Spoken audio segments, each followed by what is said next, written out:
Eh bien, bonjour à vous toutes et à vous tous.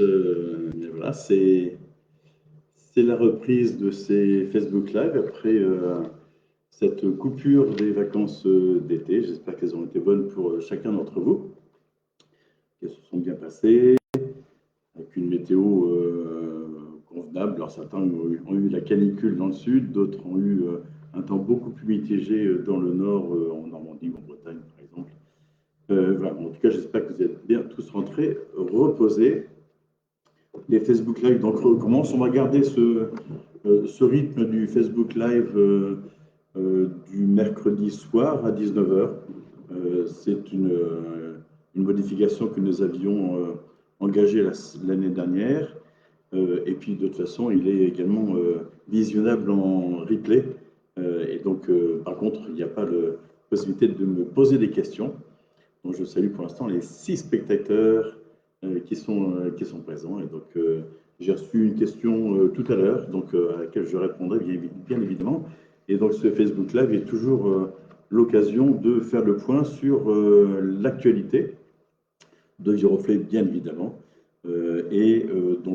l'actualité et puis l'agenda à venir. Et donc, l'actualité aujourd'hui, c'est évidemment, et cette semaine, c'est la rentrée scolaire. Je vois qu'il y a des bonsoirs qui viennent d'un peu partout, des bonjours.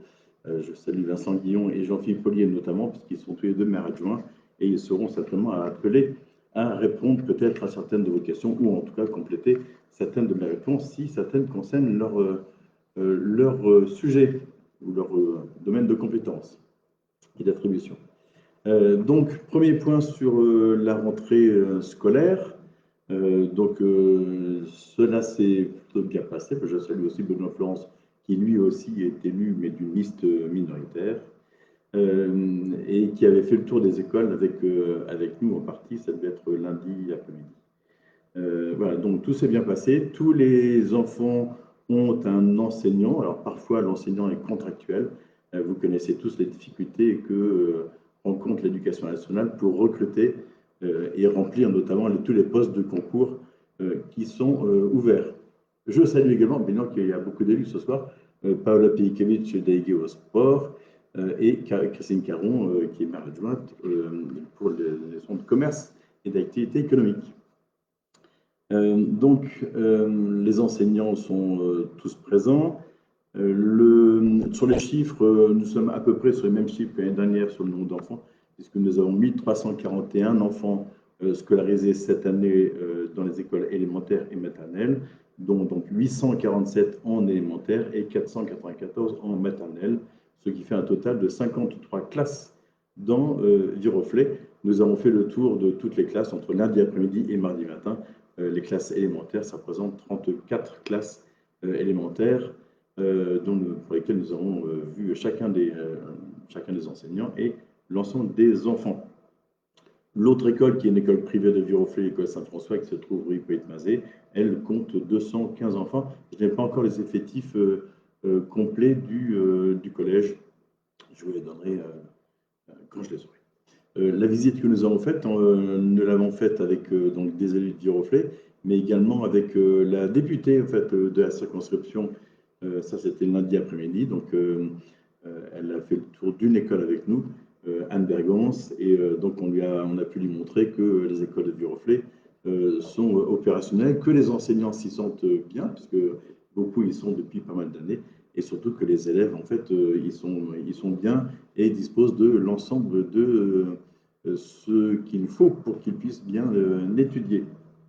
Alors, c'est vrai que cette semaine, il fait un petit peu chaud dans les écoles ne sont pas climatisées, mais bon, il y a des stores, il y a certaines écoles qui commencent à être isolées sur le plan thermique, voilà, et nous poursuivons cet effort de rénovation de nos écoles, notamment sur le plan énergétique. À ce sujet d'ailleurs, en fait, nous avons fait un certain nombre de travaux durant l'été dans les écoles. Et notamment, nous avons donc maintenant toutes les écoles sont équipées de luminaires en LED, ce qui fait que évidemment là aussi nous réalisons des économies substantielles sur la consommation électrique. Ce qu'il faut néanmoins savoir, c'est que c'est pas parce qu'il y a des LED qu'il faut laisser les lumières allumées. Et donc, au cours de mes visites, que ce soit lundi après-midi ou mardi matin, j'ai été amené à éteindre certaines classes qui ne nécessitaient pas d'avoir un éclairage artificiel. Voilà. L'autre chose aussi en fait qui s'est passée durant l'été pour les écoles maternelles, et là donc certainement que vos enfants peut-être vous en ont parlé, vous vous en êtes rendu compte, c'est le fait que les 3 cours des écoles maternelles ont connu des changements au niveau de leurs jeux et leur surface de jeu. Notamment, nous avons remplacé tous les sols souples en synthétique, un peu caoutchouteux, nous les avons remplacés par des fosses avec des copeaux, donc qui amortissent tout aussi bien les chutes des enfants, donc c'est en parfaite sécurité. Et le gros avantage, c'est que, il y a plusieurs avantages, c'est que ces fosses sont directement en pleine terre, ce qui fait que pleine terre est environ 30 cm de couche de copeaux, ce qui fait que la pluie qui pourrait tomber s'infiltrera directement, au moins dans cette partie de cours, ne ruissellera pas dans la cour de cette façon. Et en plus, ces copeaux sont plus frais, en tout cas, que le sol souple ou que de l'enrobé traditionnel.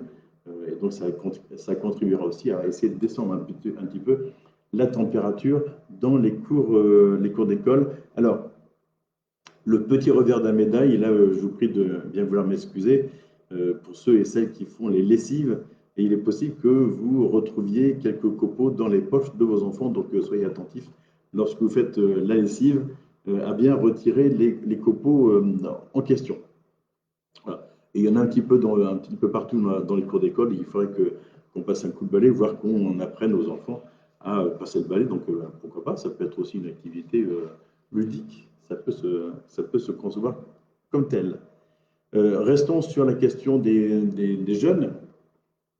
Vous savez, on a créé une commission des jeunes il y a 2 ans. Cette commission des jeunes qui réunit des enfants du CM2 à la 4e et qui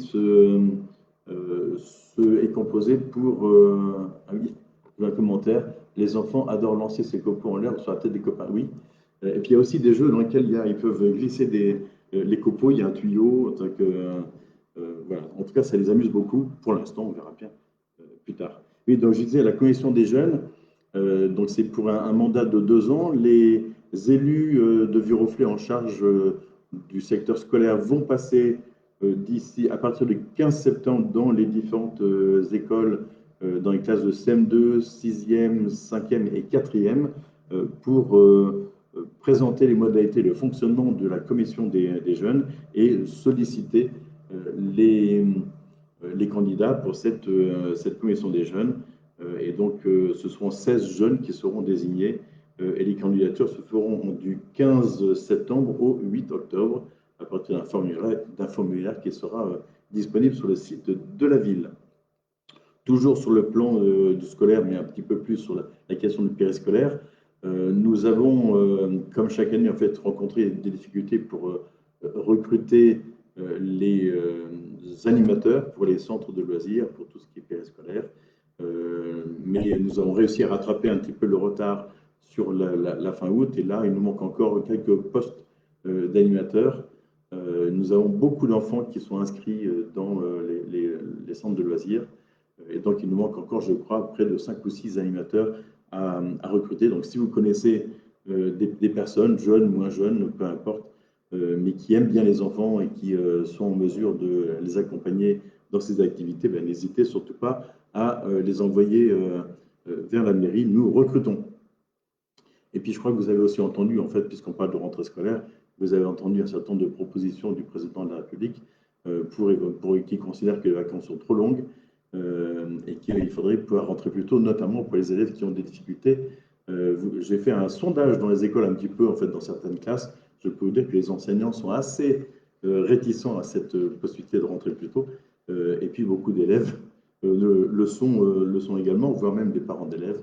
Et puis, rentrer plus tôt, ça veut dire qu'il faudrait évidemment avoir encore plus d'animateurs dans les centres de loisirs pour le soir, voire le mercredi. Et ça va être assez difficile. Alors, j'ai fini sur cette partie scolaire, périscolaire, donc la rentrée s'est bien passée. Je vois des questions et donc je vais les prendre tout de suite. Catherine Lowe. Bonsoir, pouvez-vous y envisager de limiter la vitesse à 30 km rue du Palais de Meudon? Nous sommes épuisés par le flux de véhicules et le bruit et la pollution. Nous avons également constaté que depuis s'interdit mis en place au village, il y a plus de véhicules et de camions. Merci d'avance pour tous les habitants qui donnent sur cette route extrêmement fréquentée. Alors, je ne sais pas si il y a un report en fait, de camions qui ne passent plus par le village et qui passent par la rue du Palais de Meudon. De toute façon, il y a très peu de camions, qui, notamment avec des grands gabarits, qui pouvaient passer par le village. Et de toute façon, c'était, puisque compte tenu de l'étroitesse d'un certain nombre de voies et de la difficulté de tourner, notamment vers Saint-Eustache ou entre la rue de la Ferme et la rue Molière. Et donc, et ces camions, si ils passent rue du Palais de Meudon, en fait, la plupart du temps, ils vont de Versailles à Vélizy ou l'inverse. Voilà, donc effectivement, il y a de la circulation. C'est une route qui dessert quand même les deux grandes villes que sont Vélizy et Versailles, en bordure de Viroflay. Déjà, il est question de refaire une partie de cette route, puisqu'il y a quelques affaissements par-ci par-là, donc il va falloir consolider sous cette route du Palais de Meudon, puis ensuite faire un revêtement et travailler sur la limitation de vitesse. Vous savez, on a aussi un projet sur cette route qui est relativement onéreux, mais qui est de faire une piste cyclable le long de cette route du Palais de Meudon en bordure de forêt, donc côté forêt.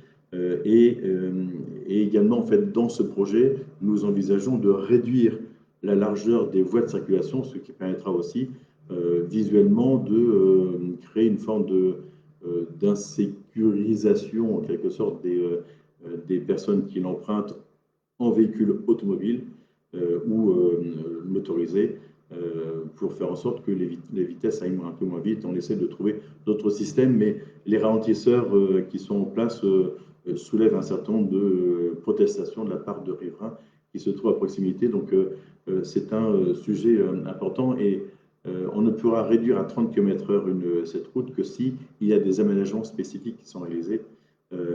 Voilà. Donc, nous devons encore trouver le système d'aménagement qui doit pouvoir être le plus efficace possible.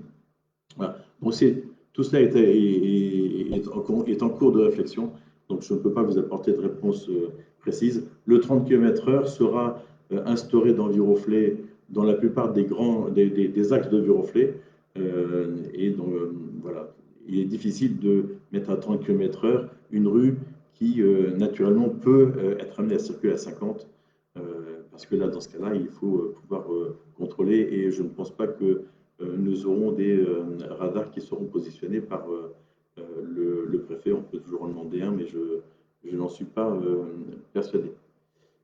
Voilà, en fait, j'avais aussi une question en fait, qui était à peu près sur le même thème, mais pas sur la même route. C'est une question de Françoise Truel qui me disait, j'ai deux questions. D'abord, l'entrée de Viroflay par la place Louis XIV est devenue une voie à grande vitesse pour les voitures et les motos. Cela devient de plus en plus dangereux. Avez-vous une solution? Alors, sur la question de la dangerosité, je ne sais pas, parce que je ne crois pas qu'il y ait plus ou moins d'accidents. En fait, je n'en ai pas connaissance en tout cas. Et cette partie de voie entre donc, la place Louis XIV et le Carrefour Corby est une voie qui doit permettre aussi de faire le dégagement pour aller vers l'autoroute en prenant la rue des Postes puis le boulevard de la République sur Versailles. Donc le conseil départemental qui est titulaire et propriétaire de cette voie nous a demandé de garder une largeur suffisante, même si nous avons pu positionner deux pistes cyclables de largeur tout à fait honorable entre les deux, sur des deux côtés. Voilà, donc nous sommes attentifs à cette partie-là, mais sur la question de la dangerosité, je ne suis pas persuadé que ce soit plus dangereux qu'avant. On n'a pas fait de changement particulier. Et puis il y a le terrain du 236 à Dune de Général Leclerc, toujours dans le même quartier. Cela devient innommable et maintenant il y a des rats qui se promènent sur le trottoir. Donc on va aller voir. Ce terrain est un terrain privé qui n'est pas constructible. Et donc on va rentrer en contact avec le propriétaire pour lui demander d'entretenir son terrain. Voilà, alors je vois une autre question. On reste sur les questions de circulation, semble-t-il, puisque je vois bonsoir, Cathy Thomas Fernandez. Est-il prévu les limitations de circulation rue de Jouy? On ne peut vivre tranquillement sur cette rue au vu du nombre de véhicules qui passent jour et nuit. On ne peut pas ouvrir les fenêtres risque de ne plus s'écouter. Enfin, il est prévu un projet d'aménagement d'un vrai. Est-il prévu un projet d'aménagement d'un vrai stade avec toutes les conditions ou en attendant l'installation de gradins au stade actuel? Alors, deux questions en fait là-dedans. La première, c'est sur la rue de Jouy. Mais la rue de Jouy est aussi une départementale hein, qui descend de Vélizy et qui va vers Chaville. Le nombre de véhicules, en fait, on ne peut pas limiter particulièrement le nombre de véhicules et il faut bien à un moment donné que les véhicules circulent, notamment des camions, des bus, en fait, ce genre de choses, hein, des camions de déménagement, des camions d'approvisionnement du marché, par exemple. Donc, c'est assez compliqué de limiter la circulation sur des routes aussi importantes. Par contre, je dois quand même signaler que nous, vous savez, il y a deux constructions, maintenant plus qu'une seule, en cours en bas de la rue de Jouy, au niveau du 40 de la rue de Jouy, c'est-à-dire à l'angle avec la rue Arthur Petit. Et il est vrai que le trottoir à cet endroit-là a toujours été étroit. Il l'est encore un petit peu plus du fait du chantier qui se déroule actuellement, mais à l'issue de ce chantier, nous réfléchissons à un élargissement du trottoir qui est tout à fait faisable compte tenu de la largeur de la rue de Jouy et du fait qu'il y a des sortes de zébras qui permettent aux véhicules qui viennent de Vélizy de tourner à gauche pour aller vers le parking ou la gare routière. Donc il est possible de réaménager cette partie pour avoir un trottoir plus large et plus sécurisant pour les piétons notamment. Quant à une piste cyclable, c'est beaucoup plus compliqué. Donc pas de prévision de limitation de la circulation sur la rue de Jouy. On peut le regretter, comme sur la ligne du Général Leclerc, ce sont quand même des routes de transit en fait importantes.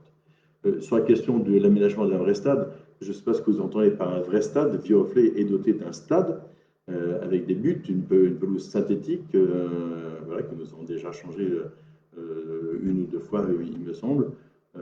Donc là, et vous connaissez très bien Viroflay, j'espère, en fait, en tout cas sur l'emprise du stade actuel, il n'est pas possible de l'élargir, de l'agrandir, et il n'y a pas d'autre endroit dans Viroflay, il est possible de créer un autre stade.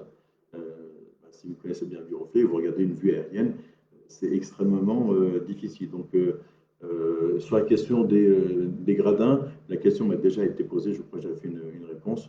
On peut essayer de regarder cette question, mais vous savez, sur la question du sport, beaucoup de choses ont été faites sur Viroflay. Il faut aussi se concentrer sur un certain nombre d'autres équipements. Vous savez que le gymnase de Crobois est en cours de réhabilitation, extension, rénovation, voilà, avec un projet qui est assez onéreux, mais qui est très ambitieux. Nous avons fini la piscine il n'y a pas très longtemps, nous avons refait les tennis. Enfin, il y a beaucoup de choses qui sont faites. Le stade, ça reviendra certainement un jour vers le stade.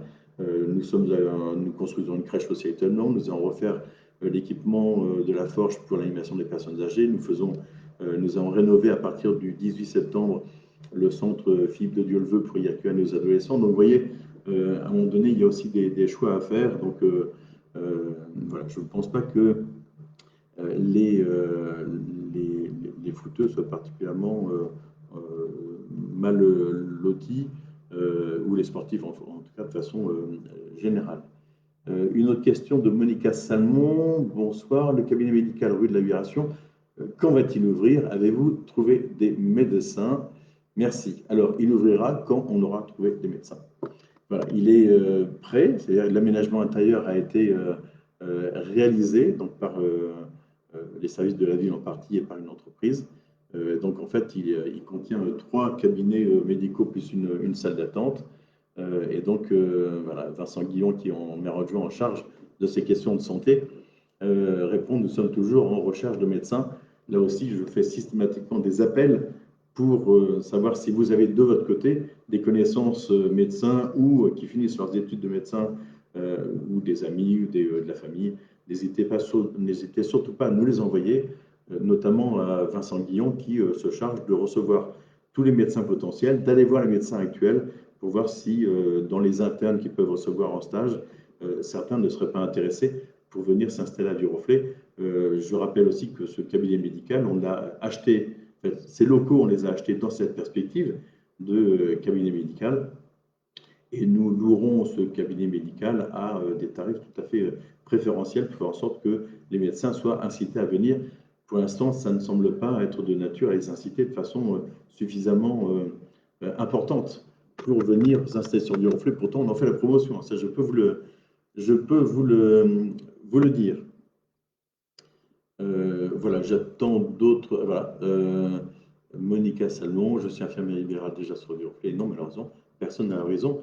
Mais oui, vous le savez bien, on manque de personnel dans tous les secteurs, mais encore plus dans le secteur de la santé, donc avec des médecins qui vont, pour certains d'entre eux, en tout cas, prendre leur retraite bientôt. Donc c'est un vrai souci que nous partageons avec beaucoup de villes d'Île-de-France et de villes voisines. Voilà, je poursuis sur les sujets que j'avais prévu de vous dire sur l'actualité en attendant d'autres questions. Sur un agenda où la semaine dernière encore, il y a eu des événements sportifs. La QBRC, la course mythique, qui est toujours la première course de la saison scolaire. Je veux dire qui s'est déroulée à partir du gymnase Gaillon et sur les 2 massifs forestiers. Voilà, 500 sportifs. Je voulais vraiment saluer l'esprit tout à fait sympathique qui se déroule dans qui existe dans cette course et le fait qu'elle mobilise beaucoup de bénévoles sur cette course-là. Donc, bravo à vous tous. Et donc, on poursuit pour l'année prochaine. Alors, en attendant le Cross de la Sablière organisé par l'USMB, lui, en février prochain. Voilà, donc il y avait aussi les fameuses Joëlettes de l'association, je ne sais plus comment elle s'appelle, mais voilà. J'ai une autre question avant de reprendre l'agenda. Sur la Côte de Bœuf, vous savez, le restaurant de viande qui se trouve sur l'avenue à l'angle de la rue du président Doumer et du général Leclerc, suite à de nombreux cambriolages à l'avenue Général Leclerc jusqu'à la rue de Sèvres, est-ce que des mesures particulières ont été prises pour installer des caméras sur l'avenue ou plus de passages de police pour nous protéger d'éventuelles dégradations? Alors, oui, j'ai appris effectivement que vous aviez été cambriolé à 2 reprises sans qu'il y ait, je crois, un préjudice trop important. La police agit, je peux vous dire, elle fait des passages de façon régulière. La police municipale aussi, vous savez que la police municipale il y a une équipe de nuit qui fonctionne sur un certain nombre de jours de la semaine au-delà de minuit. Et donc, ils font des rondes de façon régulière pour essayer de prévenir. J'ai vu dans les derniers retours de la police nationale le fait que la police nationale avait procédé à des arrestations il n'y a pas si longtemps que ça, en fait, d'une personne dont le pavillon était en cours de cambriolage, qui a appelé la police et qui a mis en fuite les 2 cambrioleurs. Les 2 cambrioleurs en question ont été récupérés du côté des Arcades. Et grâce à cette prise, en fait, on a pu mettre en rapport ces cambrioleurs avec 4 autres cambriolages, mais qui s'étaient déroulés dans des restaurants sur Chaville et je crois dans un salon de coiffure de Sèvres, ou l'inverse, en fait, sur Sèvres et sur Chaville. Et donc, voilà, il ne faut surtout pas hésiter dès qu'il y a des indices ou quelque part un soupçon à prévenir la police nationale qui procède à des interpellations lorsqu'elle est prévenue suffisamment rapidement. La question des caméras, nous y travaillons encore, mais nous ne pourrons jamais mettre des caméras partout dans Viroflay. Nous en avons installé quelques-unes. J'ai fait un point, je crois que nous allons pouvoir en installer pratiquement une 12 ou 13 autres dans Viroflay, à certains points de passage importants de Viroflay, ce qui permettra aussi d'avoir une surveillance par le centre de sécurité urbaine de Vélizy de façon un peu plus accrue.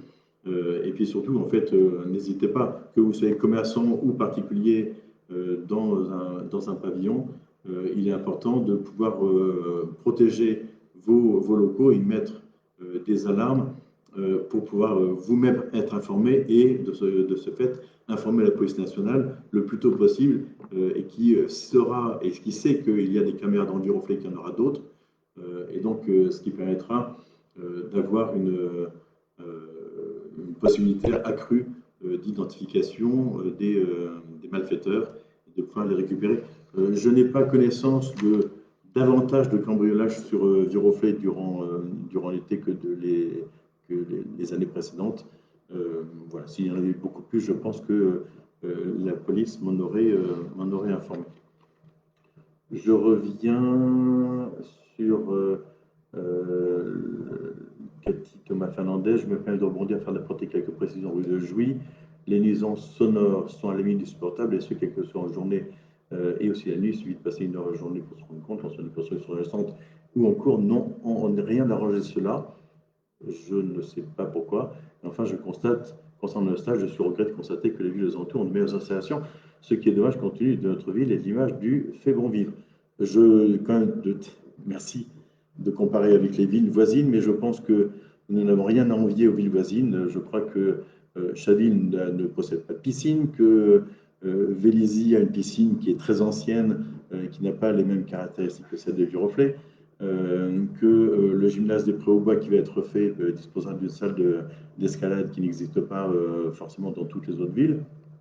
Donc, vous voyez, en fait, on ne peut pas répondre à l'ensemble des acteurs. Je pense que, pareil, à Viroflay, il n'y a pas de stade d'athlétisme. Il y en a à Chaville, il y en a à Versailles et à Vélizy aussi. Donc, lorsque les équipements sont mieux ailleurs, je pense qu'effectivement, on peut pratiquer des sports qui ne se pratiquent pas à Viroflay, ou en tout cas dans les conditions qui ne vous paraissent pas satisfaisantes. Voilà. En tout cas, je vous l'ai dit, si vous avez une place pour mettre un stade dans Viroflay, un nouveau stade dans Viroflay, je suis preneur, mais pour avoir regardé cette question et connaissant bien Viroflay maintenant depuis pratiquement 53 ans, je ne vois pas du tout d'endroit où nous pourrions installer un nouveau stade, en tout cas. Voilà. Et on a installé la piscine à cet endroit-là parce que de toute façon, il n'était pas possible de modifier le stade actuel et que nous allions envisager, nous allions considérer qu'il était plus important certainement d'avoir une piscine à Viroflay pour apprendre à nager aux enfants plutôt que d'avoir un stade qui de toute façon aurait été coincé entre la rue Jean Rey d'un côté, la rue du Pavé Meudon de l'autre côté et ne répondant de toute façon pas aux normes en question. Donc voilà pour ma réponse sur le sujet.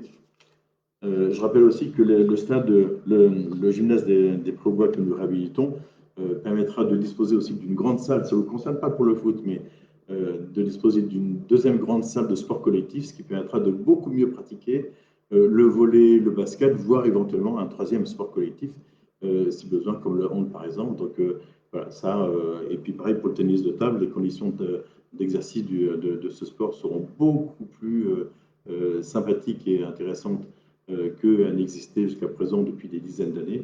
Voilà, donc voilà, les choix sont à faire, nous les faisons en fonction de la configuration de Viroflay. Je suis désolé de ne pas pouvoir vous apporter une réponse plus satisfaisante par rapport à ce que vous comptiez, que vous espériez. Voilà, j'en suis navré.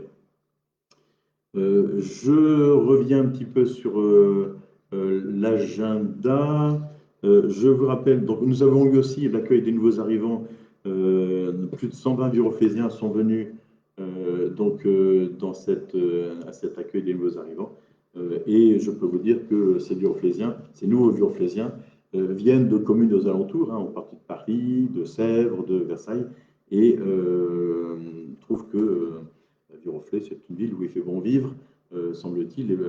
J'allais dire 99,9% des personnes qui étaient présentes se montraient tout à fait satisfaites de leur première impression sur Viroflay, qu'elle soit là depuis quelques semaines ou depuis maintenant 1 ou 2 ans pour certaines d'entre elles. Donc, voilà, je ne pense pas que vivre à Viroflay soit quelque chose de particulièrement pénible. Je sais qu'il y a des endroits, vous savez, il y a les routes, il y a aussi les voies ferrées.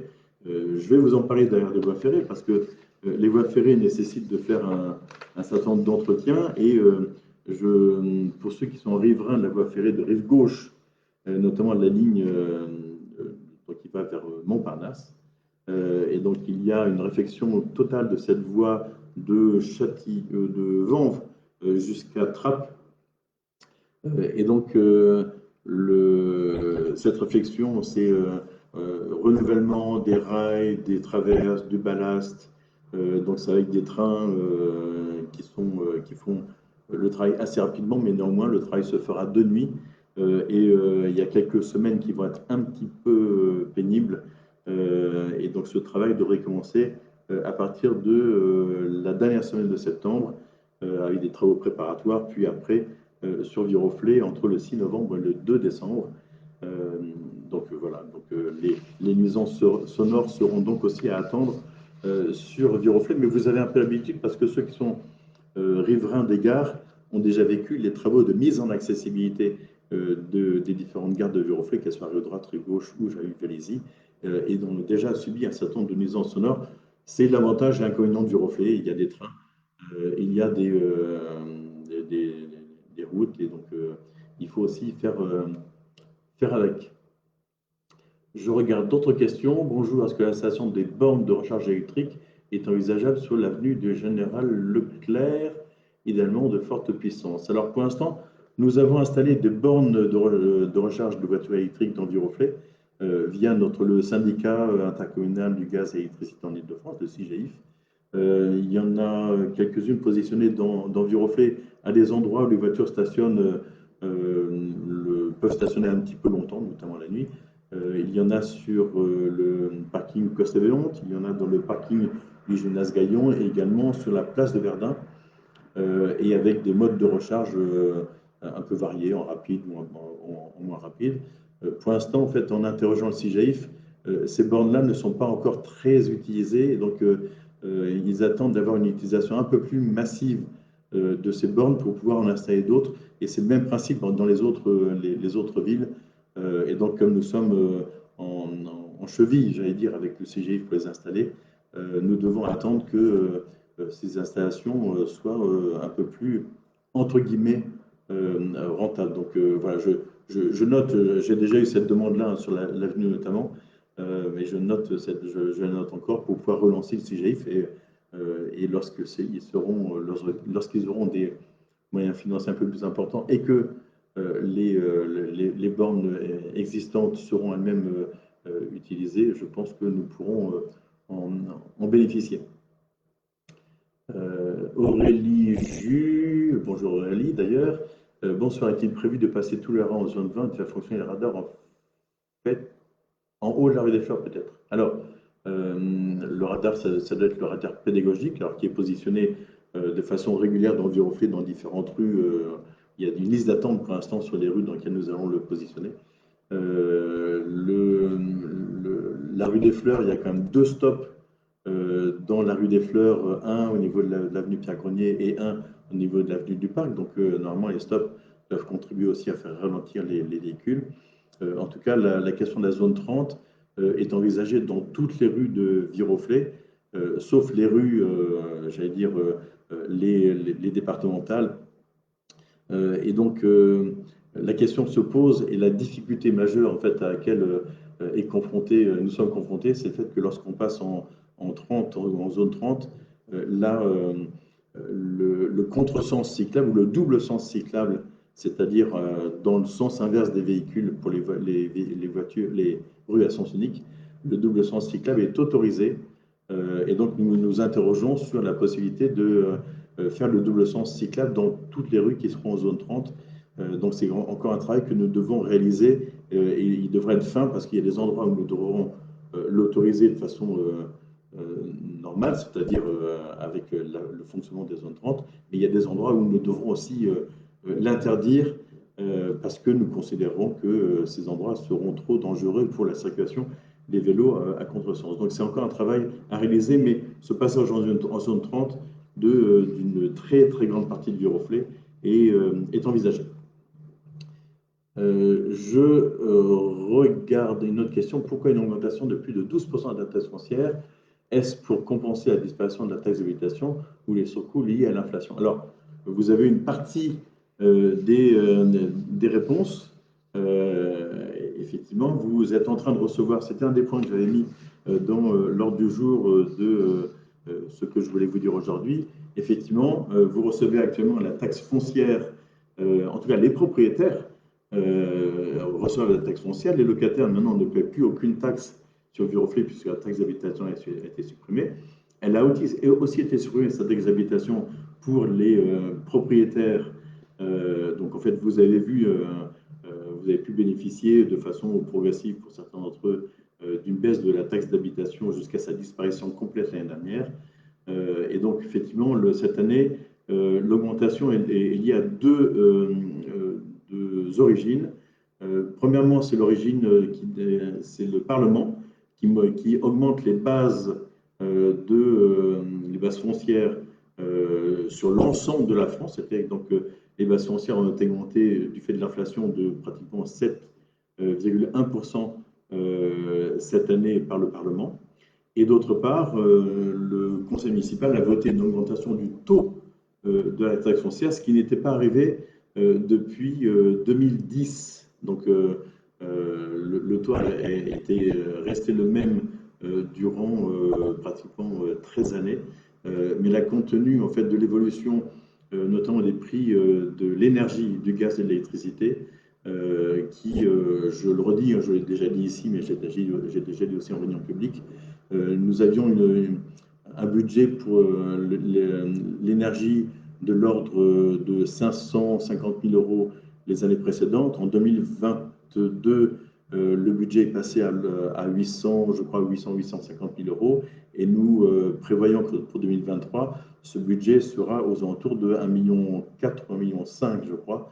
Donc vous voyez, en fait, il est difficile d'absorber sur un budget comme celui de Viroflay qui est assez tendu des augmentations aussi importantes.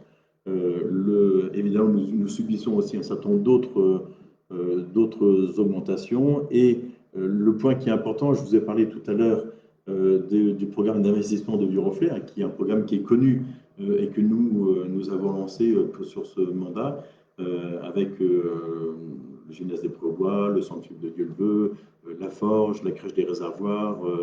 Et donc, ce programme-là est important, plus tous les programmes autour des économies d'énergie et de la transition écologique. Ces programmes nécessitent beaucoup d'argent en termes d'investissement et nous ne pourrons pas autofinancer ces investissements qui se montent pratiquement à 50 millions d'euros sur encore les 4 années à venir. Et donc, nous devrons emprunter sur Viroflay pour pouvoir financer ces investissements. Qui dit emprunter dit forcément des frais financiers à payer, plus le remboursement de l'emprunt à prévoir. Et donc, en fait, nous avons considéré qu'il était nécessaire sur l'année 2023, à partir de 2023, d'augmenter les impôts. Nous n'envisageons pas de les augmenter sur 2024, et de les augmenter pour pouvoir conserver une capacité d'autofinancement suffisante pour pouvoir continuer à avoir des services aux Viroflaysiens de la même nature que ceux que nous avions jusqu'à présent, et de pouvoir financer notre programme d'investissement par un autofinancement suffisant. Voilà, donc à peu près explication très très rapidement sur cette augmentation des impôts, mais je pense que si vous lisez la presse, que vous écoutez également les médias, je pense que vous avez dû entendre parler aussi d'augmentation assez significative. Certains l'avaient fait l'année dernière, je pense notamment au Chesnay, à Juan-Josas, ce patrimoine chez nous, mais il y en a d'autres qui le font cette année, notamment en fait sur, vous avez entendu parler de Paris, Lyon, Bordeaux, en fait un certain nombre de villes qui sont largement au-delà de ce que nous avons fait nous-mêmes. Voilà, donc j'en suis désolé. L'avantage des élus, c'est qu'ils payent eux-mêmes, s'ils sont propriétaires, ils payent aussi les impôts qu'ils décident. Donc voilà, je partage avec vous cette augmentation d'impôts. Je le redis quand même que le total augmentation de la base plus augmentation des taux, on a fait des simulations. En fait, la valeur absolue que vous allez payer en plus est la plupart du temps inférieure à l'économie de taxe d'habitation que vous avez faite. Donc, en fait, en net, entre la taxe d'habitation que vous ne payez plus et la taxe foncière qui augmente sur cette année, vous devriez encore être gagnant. Voilà, je ne sais pas si c'est une consolation, mais en tout cas, le contexte fiscal n'a pas été alourdi sur Viroflay. Je regarde d'autres questions. Je ne sais pas si j'aurai le temps de traiter les autres sujets, mais je réponds aux questions puisque c'est l'objectif de ce Facebook Live également. Luciette Paillet, bonsoir. Des vols de vélos ou de voitures ont été commis cet été. Est-ce que la police de Viroflay est sensibilisée à ces faits? Bien évidemment, en fait, elle est sensibilisée à ces faits puisque nous sommes en relation permanente avec la police nationale qui nous signale l'ensemble des faits à partir du moment où des plaintes sont déposées au niveau de la police nationale. C'est important.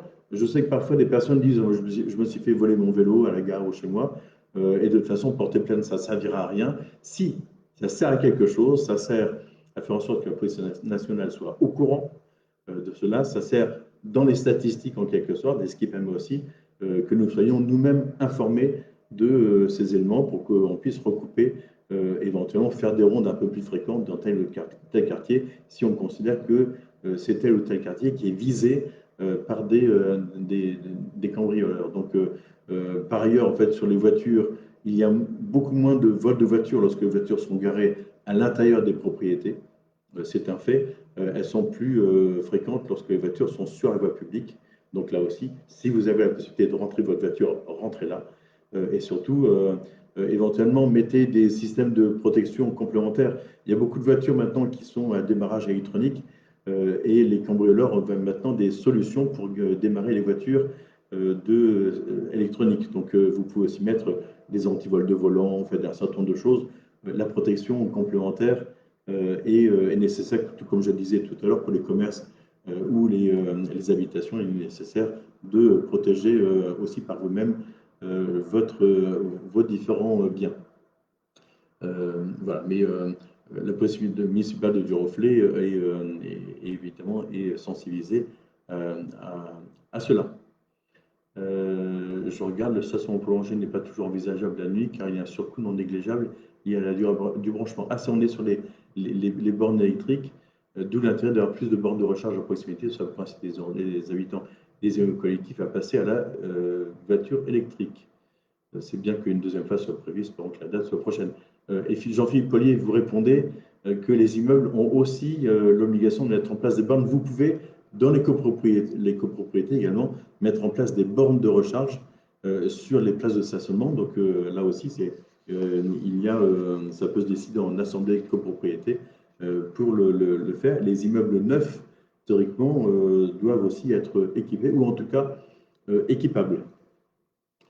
Je vois une autre question. La mairie prévoit-elle de subventionner des classes vertes ou autres cette année? Alors, c'est un sujet, en fait, la question des classes vertes. Vous savez que les classes de découverte, nous les subventionnions il y a quelques années. Nous avons arrêté de les subventionner il y a pratiquement une dizaine d'années lorsque des difficultés financières se sont fait jour, à la suite notamment du mandat de François Hollande entre 2012 et 2017. Parce que nous avons perdu beaucoup d'argent lié à la dotation globale de fonctionnement qui a beaucoup été diminuée. Et donc, la question de la subvention des classes d'environnement, la difficulté, c'est le fait que on a augmenté les impôts cette année, et donc, mais néanmoins, et nous cherchons à équilibrer évidemment notre budget, mais je sais qu'il y a quand même des classes d'environnement qui partent des enseignants volontaires qui arrivent à organiser des classes d'environnement et qui, chose étonnante, ne sont pas forcément beaucoup plus chères que ce qui était réalisé dans le temps lorsque nous les subventionnions. Voilà, donc pour l'instant, nous laissons faire l'initiative personnelle des enseignants. C'est un sujet auquel nous réfléchissons et donc qui fait partie d'arbitrage potentiel sur Viroflay. En tout cas, si un enseignant envisage de faire une classe d'environnement, il est, à mon sens, indispensable que tous les enfants de la classe puissent partir. Et il n'est pas question qu'un enfant ne parte pas si c'est uniquement pour des raisons financières. Et si une famille a des difficultés pour financer le tarif de la classe d'environnement, eh bien, dans ce cas, venez voir le CCAS qui pourra éventuellement décider d'une aide financière spécifique pour faire en sorte que les enfants de familles plus modestes puissent néanmoins partir avec leurs camarades. C'est un point essentiel et ça, très clairement, ça se fera au cas par cas, bien sûr, mais n'hésitez surtout pas si vous en éprouvez le besoin en tout cas, est-ce que vous êtes dans cette situation? Voilà. Donc ça, c'est un point qui me paraît un point essentiel. Nous ne généralisons pas, mais nous traitons au cas par cas les personnes et les familles qui ont des difficultés. Je vois Sabine Rosenberg qui me dit: bonsoir, j'aimerais passer par votre intermédiaire pour vous dire un grand bravo et un merci à la police municipale super active. À chaque fois que nous avons appelé pour les cars stationnés sur les voies de vélo, ils se sont déplacés et ils nous ont tenus informés de leur passage. Oui, la police municipale, je vous le dis, en fait, nous avons maintenant un effectif complet de notre police municipale avec une équipe de jour, une équipe de nuit. C'est un peu plus compliqué lorsqu'il y a des vacances parce qu'eux aussi prennent des vacances. Ils y ont droit. Mais en tout cas, ils sont effectivement assez réactifs. Je ne dis pas qu'ils se déplaceront systématiquement s'ils sont déjà sur une autre affaire, mais en tout cas, ils notent, ils répondent au téléphone et ils viennent voir lorsqu'il y a nécessité. Et la question d'écart, vous le signez, l'écart sur les voies vélos, c'est sur l'avenue, notamment avec la reprise de l'activité des restaurants chinois. Et donc là, j'ai à nouveau donné les consignes à la police municipale pour que la police municipale puisse passer de façon régulière pour évincer l'écart qui ferait autre chose que juste décharger les touristes au niveau des restaurants chinois ou les recharger. J'ai bien spécifié aux restaurants chinois qui demeurent, notamment le wok, et qui a une capacité d'accueil importante. J'aurais bien spécifié, j'y suis retourné il n'y a pas si longtemps que ça, que je ne tolérais que juste la descente des touristes et que le car s'en aille. On a indiqué les endroits où les cars pouvaient aller stationner et qu'ils puissent ensuite, à l'appel du responsable du groupe, revenir juste chercher pour charger les touristes qui seraient sortis du restaurant pour que ça prenne le moins de temps possible. Donc, c'est un sujet qui était très d'actualité avant le Covid et qui redevient d'actualité. Fort heureusement, un des restaurants incriminés à l'époque, en fait, a fermé, dont je m'en réjouis. Il y a de ce fait moins de cars, parce qu'à l'époque, on pouvait avoir jusqu'à 10 cars stations à permanence si on n'avait pas une police municipale aussi performante. Donc là, j'ai des personnes qui m'ont signalé, montré des photos où il y avait quand même durant cet été, notamment certains dimanches, jusqu'à 4 ou 5 cars stationnés en simultané sur l'avenue. Donc là, ce n'est pas tolérable. Nous avons aussi sensibilisé la police nationale sur le sujet parce qu'ils peuvent aussi, eux aussi, verbaliser. Voilà, une chose à dire aussi, enfin plusieurs choses à dire. Il me reste 12 minutes, je vais essayer d'être rapide, mais j'étais content qu'il y ait beaucoup de questions aujourd'hui. On est monté à plus de 40 spectateurs, c'est ce qui est marqué ici, 40 personnes branchées. Le forum des assos se tient dimanche prochain, le 10 décembre, le 10 septembre. Donc venez avec vos enfants, venez vous inscrire, venez voir ce qui se passe et vous proposer en tant que bénévole, puisqu'il y a les associations recherche de bénévoles. Vous pourrez aussi, lors de ce forum des associations, attendez, voilà, il fait un peu chaud, d'où ma tenue un peu plus légère. Lors de ce forum, de venir vous inscrire pour réserver des parcelles sur le jardin de la piste. Vous en avez entendu parler. Donc certains qui étaient venus avaient manifesté un intérêt ont été contactés par mail et donc vous pouvez à partir du 10 septembre vous inscrire pour prendre des abonnements. Je sais qu'il y a déjà maintenant pratiquement une vingtaine de pré-réservations d'abonnements pour le jardin de la piste. Donc venez, l'entreprise, la société Grooster qui va gérer le jardin pour l'instant sera présente pour recueillir vos abonnements. Voilà, donc c'est tout à fait intéressant. Sur le forum, vous pourrez aussi découvrir les activités culturelles de Viroflay, mais si vous ne pouvez pas venir, vous avez normalement reçu dans vos boîtes à lettres le guide des activités culturelles de Viroflay, avec tout le programme. Il y a beaucoup de choses sympathiques, des programmes qui ont été primés, comme des comédies musicales comme La Claque ou l'Odyssée comme spectacle musical pour les enfants. Voilà, vraiment, consultez-le. Si vous n'avez pas eu dans le boîte à lettres, dites-le nous. Il est aussi consultable sur Internet. Vous avez Sortir, qui est donc pour le mois de septembre, que vous avez reçu aussi dans le boîte à lettres, qui dit ce qui va se passer. Et vous avez le programme de la Forge pour les mois de octobre, novembre, décembre de cette année qui existe pour les différentes activités. Je ne vais pas détailler tout le spectacle, tout ce qui se passe au niveau culturel. Il y a beaucoup de choses. Notez une date néanmoins, le 16 septembre, les Journées du patrimoine. Ce sont des Journées du patrimoine autour de la peintre de Viroflay qui était assez connue, Danielle Fuchs, qui est décédée il y a maintenant 10 ans. Et elle a à la fois une exposition rétrospective à l'Écu de France en cours, mais également, en fait, elle a des œuvres qui sont dans Viroflay, que ce soit au niveau de Saint-Eustache, l'église Notre-Dame du Chêne, par exemple, aussi. Et donc, en fait, il y aura un parcours qui se déroulera pour rendre hommage à Daniel Fuchs. Je signale aussi qu'à la galerie, il y a une galerie d'art qui existe sur Viroflay, pas loin des Arcades, et la galerie aussi rendra hommage à Daniel Fuchs. Et puis une autre chose aussi, vous verrez s'installer dans les semaines à venir des nouveaux panneaux patrimoniaux devant certains édifices publics ou privés de Viroflay pour rappeler ce qu'était leur histoire. Il y en a déjà, je crois, une douzaine dans Viroflay et on a une dizaine de nouveaux qui doivent venir s'installer. Un point sur les commerces. Les commerces, donc vous revenez de vacances, donc j'espère que vous allez pouvoir reprendre vos habitudes chez les commerçants de Viroflay, voire même prendre de nouvelles habitudes, mais toujours à Viroflay, je le souhaite en tout cas. Lors de l'accueil des nouveaux arrivants, une personne m'avait dit, mais pourquoi il y a autant de commerces fermés dans Viroflay, voire murés, comment ça se fait? Est-ce qu'il y a un problème? Il n'y a pas plus de vacances sur Viroflay qu'ailleurs, mais il y a un endroit dans Viroflay, notamment sur le centre-ville, entre le laboratoire d'analyse médicale et les arcades, où il y a quelques commerces fermés parce que un projet de renouvellement urbain doit se dérouler. Il y a des gros problèmes avec le promoteur précédent qui a disparu et donc le permis de construire est maintenant caduc. Donc ce projet doit se faire et les commerces qui se trouvent en rez-de-chaussée, eux, effectivement, sont fermés en attendant, donc ce qui donne parfois une impression de commerce vacant et pas forcément très agréable. Mais nous y veillons, nous avons un service des affaires économiques et une adjointe au commerce qui sont très actifs pour faire en sorte de trouver des porteurs de projets sur les commerces réellement vacants de Viroflay. Ce n'est pas toujours très facile parce que les porteurs de projets ne sont pas légion. Voilà, donc n'hésitez pas si vous en connaissez, si vous-même vous avez envie d'ouvrir une poissonnerie, d'ouvrir un magasin bio, n'hésitez surtout pas à le faire. Je regarde une question qui est très personnelle sur les centres de loisirs.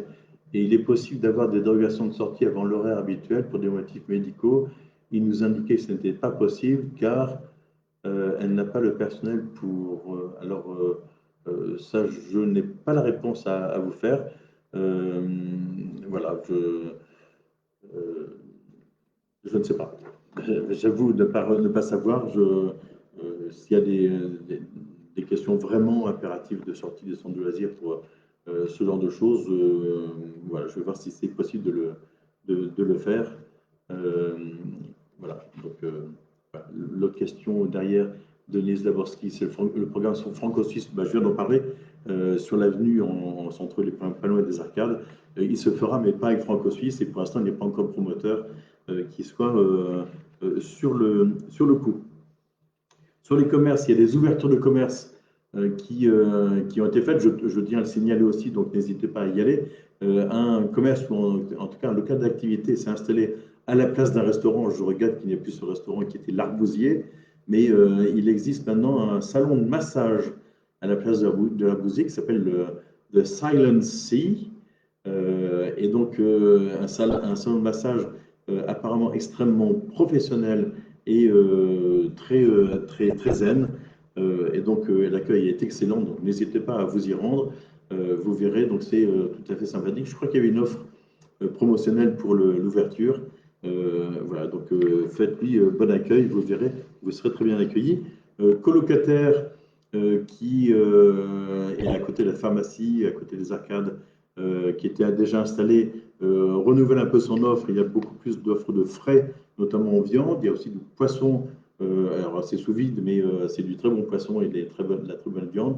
Et il fait aussi des plats préparés individuels pour du snacking pour le midi. Et je crois aussi a aussi un rayon au fromage un peu plus important. Donc n'hésitez surtout pas à leur rendre visite.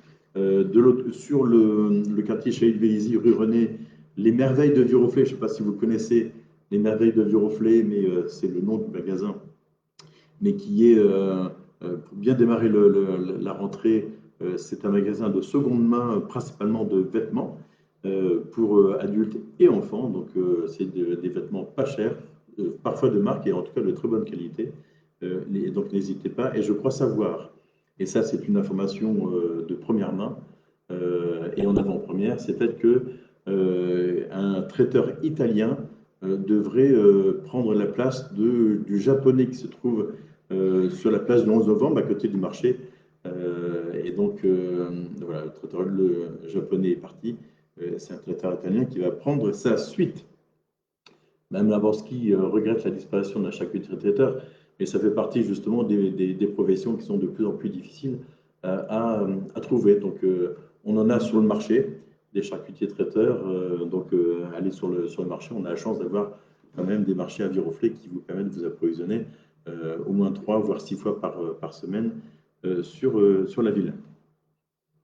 Vous dire une chose aussi dans l'agenda, je regarde l'heure, dans l'agenda, si je dépasse un peu, vous ne m'en voudrez pas, mais j'ai encore beaucoup de choses à vous dire. Sur l'agenda, il y a une réunion publique qui est prévue le 26 septembre prochain à 20h à la salle du Noël Segonzac. Et donc, c'est une réunion à laquelle j'ai convié le directeur de l'ONF, Michel Béal, à venir nous parler de les missions de l'ONF, les enjeux de la gestion de la forêt. Beaucoup de questions sont posées en fait sur la question de la gestion de la forêt. Donc, je vais l'inviter à venir répondre lui-même à ces questions pour que vous puissiez comprendre ce qui se passe dans les forêts de Viroflay. C'est important parce qu'on a parfois l'impression que l'ONF fait n'importe quoi. Ce n'est pas tout à fait vrai. Et donc, voilà, venez donc le 26 septembre à Dieu-et-Segonzac à 20h. En parlant de forêt et d'arbres, vous l'avez peut-être vu sur Facebook, en fait, le fait que nous avons dû abattre 2 arbres dans le parc du Rennes. Ces arbres étaient atteints d'une maladie, d'un champignon, peut-être un, ça devait être l'armilière, et puis l'autre, je ne sais plus quel type de maladie, et qui fragilisait largement les racines et qui risquait de voir à très brève échéance les arbres tomber. Donc nous avons sécurisé le parc en les abattant par nous-mêmes. J'en suis navré. La présence de l'arbre en ville est essentielle, notamment par ces grandes chaleurs qui arrivent de plus en plus, mais pose des difficultés sérieuses, notamment sur l'avenue avec les arbres qui ont des racines superficielles et qui déchaussent parfois les pavés ou les entourages d'arbres, donc peuvent entraîner des chutes. Voilà, donc c'est un sujet complexe et abattre un arbre, nous ne le faisons pas de gaieté de cœur, mais nous le faisons parce que soit en fait il pose des questions de sécurité, soit il est vraiment malade, et donc nous cherchons toujours à essayer de les remplacer autant que possible. Et parfois il faut une sorte de période de transition. S'il y a un champignon qui se retrouve sur place, en fait il est difficile de planter un autre arbre à la place parce que le champignon peut aussi l'attaquer. Ou alors il faut changer d'espèce d'arbre mais qui ne soit pas sensible à ces champignons-là. Donc, regardez un petit peu le champignon qu'on appelle l'armilière. Et vous verrez que ce n'est pas si facile que ça de s'en débarrasser. Une question de Serge Terrastivo. Quand aurons-nous une gare routière végétalisée? Alors ça, c'est un vrai sujet. Nous l'aurons à partir du moment où, un, nous aurons finalisé un projet et que deux, nous pourrons obtenir des financements substantiels de la part d'un certain nombre d'acteurs. Et j'attends notamment de la part de l'État que l'État nous aide, parce que l'État a voté un plan, un fonds vert l'année dernière. Pour l'instant, nous n'avons pas encore vu grand-chose de ce fonds vert qui est censé financer la renaturation des villes, censé financer l'isolation des bâtiments publics. Vous avez entendu parler dans les médias ces derniers jours, hier même, je crois, c'est Emmanuel Macron qui disait qu'il allait mettre 500 millions sur la rénovation des écoles. Ces 500 millions sont déjà dans le fonds vert, hein, c'est une annonce qui a déjà été faite l'année dernière, donc il n'y a rien de vraiment nouveau, sauf qu'il nous dit que ce sera fait pour les 10 années à venir, donc à mon avis, ça veut dire qu'il pérennise certainement ce fonds-là. Donc, bon. Donc la gare routière végétalisée, c'est un projet qui est très onéreux, qui dépasse le million d'euros et qui est complexe à mettre en œuvre, notamment pour des raisons purement financières. Une chose aussi à vous dire, c'est le fait que nous lançons une modification du PLU, le plan local d'urbanisme, qui sera faite à partir du 11 septembre et jusqu'au 13 octobre. Ça, c'est une enquête, une consultation en fait, qui est faite autour de cette modification du PLU. Alors, c'est une modification, je vous rassure tout de suite, une modification relativement légère, ce qu'on appelle une modification simplifiée. Et donc, l'autorité environnementale n'a pas jugé nécessaire de nous demander une étude d'impact parce qu'elle est vraiment légère, cette planification du PLU. Elle est beaucoup de formes pour faire des précisions dans le PLU, précisions qui sont nécessaires pour l'instruction d'un certain nombre de permis de construire qui sont de plus en plus complexes à instruire, notamment lorsque c'est des extensions, des surélévations. Et donc, voilà, cette planification devrait nous aider à être plus performant, plus efficace dans l'instruction des permis et certainement aussi à aider les pétitionnaires à y voir plus clair et à connaître en tout cas des règles un peu moins interprétatives que celles qui peuvent exister, en tout cas pour certaines d'entre elles. Donc voilà, c'est cette modification est assez light, mais néanmoins, vous avez possibilité de la consulter, soit sur place en mairie avec un registre papier, soit directement via Internet et l'ensemble des documents sera accessible sur le site de la ville. Voilà pour cette modification.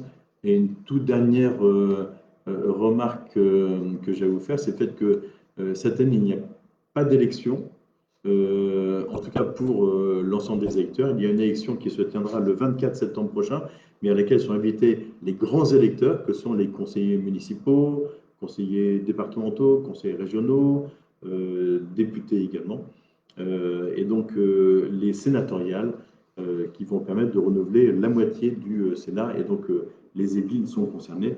Et je crois savoir qu'il y a 5 listes en présence, celle de Gérard Larcher. En fait, je ne vous cache pas que je voterai pour cette liste-là, parce qu'il faut un boulot absolument extraordinaire.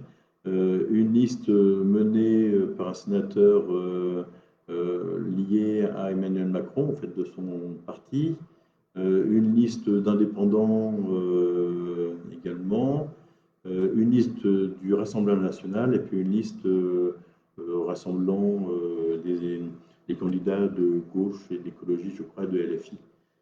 Voilà, donc il y a à peu près l'ensemble de l'échiquier qui est représenté. Voilà, je vous ai dit pour qui j'allais voter parce que, je le dis, en fait, on a des relations tout à fait exceptionnelles avec les sénateurs en place, notamment Gérard Larcher, ou Sophie Primas, ou Michel Laugier notamment. Et donc, j'ai déjeuné il n'y a pas si longtemps avec une des sénatrices pour lui parler de logement social et lui parler des aberrations de la loi SRU sur le logement social pour essayer de la sensibiliser. Elle a tout à fait compris le sujet, elle le connaissait déjà, mais je vais apporter quelques précisions. Voilà tout ce que je pouvais vous dire. Continuez à faire attention à vous en fait durant ces vagues de chaleur. Je ne vous répète pas les consignes qui vous sont données par le gouvernement. Mais voilà, l'épisode de canicule va encore un peu durer. C'est plus frais durant. Qu'est-ce que vous dites? Une nouvelle déception, une promesse non tenue. C'était pourquoi? Pour la gare routière. Je peux vous dire, si vous lisez le programme que nous avons fait, ce n'était pas forcément une promesse. Voilà, donc, mais si vous avez de l'argent à nous donner, n'hésitez surtout pas, en plus des impôts que vous avez. Nous pouvons lancer une souscription éventuellement, mais lorsque ça dépasse le million d'euros, vous comprendrez bien que nous cherchons plutôt à privilégier les équipements privilégiés du reflet, donc les écoles pour les crèches, l'équipement pour les retraités, les adolescents, les sportifs. Donc il y a des choix à faire, j'en suis désolé, mais comme tout ménage, je crois que chaque ménage doit faire des choix et donc nous y sommes également confrontés. Voilà, mais pour cela, je suis prêt à en discuter avec vous, bien évidemment, et je sais que vous êtes toujours attentive. Je crois que nous avons planté des arbres en face de chez vous, Arthur Petit, me semble-t-il, des arbres qui avaient dû être coupés, et donc c'était une de vos demandes. Voilà, donc merci à vous tous de votre attention. Donc cette session est à nouveau donc revisionnable en replay et beaucoup de personnes d'ailleurs la revisionnent. le minutage sera fait dans les heures qui viennent. Et donc, merci à vous tous et je vous souhaite une bonne rentrée pour les parents et leurs enfants qui sont à l'école. Et puis, prenez soin de vous, évidemment, et allez dans tous les rendez-vous qui vous sont proposés. Voilà, à bientôt, bonne soirée.